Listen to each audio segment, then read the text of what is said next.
ജീവിതത്തിൽ ആരെയും വില കുറച്ച് കാണരുത്.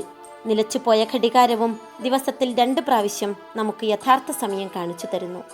കഴിഞ്ഞുപോയ ഇന്നലെകൾ ഒരുപാട് ഓർമ്മപ്പെടുത്തലുകളുമായി നമ്മുടെ മുന്നിലുണ്ട്. വരും വർഷത്തിൽ ആരെയും വേദനിപ്പിക്കാതെ സ്നേഹത്തോടെ സന്തോഷത്തോടെ നമുക്ക് കഴിയാം. അതിന് നമുക്ക് ഓരോരുത്തർക്കും കഴിയട്ടെ. എല്ലാവർക്കും എൻ്റെ 1000 പുതുവത്സരാശംസകൾ. പുത്തൻ പുലരി.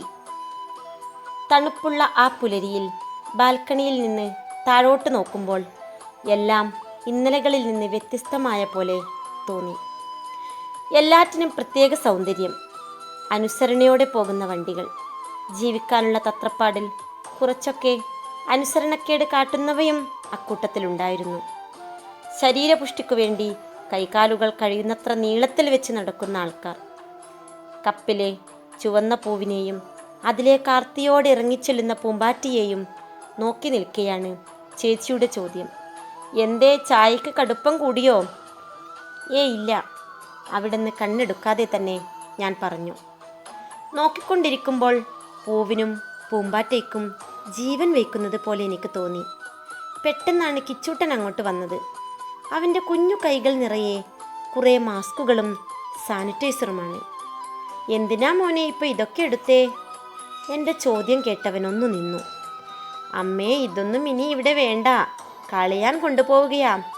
നിഷ്കളങ്കമായ അവൻ്റെ മറുപടി കേട്ട് ഞാനൊന്ന് ചിരിച്ചു. ഞാൻ എന്തേലും പറയും മുമ്പേ അവൻ തുടർന്നു. അമ്മയല്ലേ പറഞ്ഞേ അടുത്ത വർഷം മുതൽ കൊറോണയൊന്നും ഉണ്ടാവില്ലെന്ന്. അവൻ്റെ മുഖം സന്തോഷം കൊണ്ട് വിടർന്നു. അരുതേ എന്ന് ഞാൻ പറയുന്നതിനു മുമ്പേ ഡസ്റ്റ്ബിന്നിലിട്ട് അവൻ അകത്തേക്കോടി. സത്യമാണ് അവൻ പറഞ്ഞത്.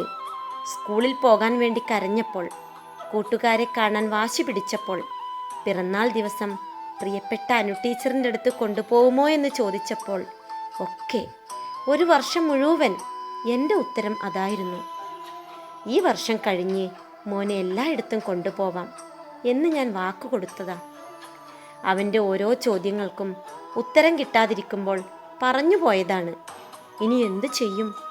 ഞാൻ അങ്ങനെ ഓരോന്ന് ആലോചിച്ചു നിൽക്കുമ്പോഴേക്കും കിച്ചൂട്ടൻ പിറകിൽ നിന്ന് വന്ന് കെട്ടിപ്പിടിച്ചു. യൂണിഫോം ഇട്ട് സ്കൂൾ ബാഗ് എടുത്ത് അവൻ സ്കൂളിൽ പോവാൻ റെഡിയായി നിൽക്കുന്നു. എനിക്കവനോട് എന്തൊക്കെയോ പറയണമെന്നുണ്ടായിരുന്നു. ഒരുപാട് കാര്യങ്ങൾ നാവിൻ തുമ്പത്ത് വന്നു നിന്നു. പക്ഷേ മനസ്സ് നിറഞ്ഞ സന്തോഷത്തോടെ, കൂട്ടുകാരെ കാണാനുള്ള ആകാംക്ഷയോടെ അനു ടീച്ചറിനുണ്ടാക്കിയ കാർഡും കയ്യിൽ പിടിച്ചു നിൽക്കുന്ന കിച്ചൂട്ടനോട് ഒന്നും പറയാനാവാതെ ഞാൻ ഒരു നിമിഷം തരിച്ചു നിന്നുപോയി. ഞാൻ പെട്ടെന്ന് റെഡിയായി അവനെയും കൊണ്ട് പുറത്തിറങ്ങി.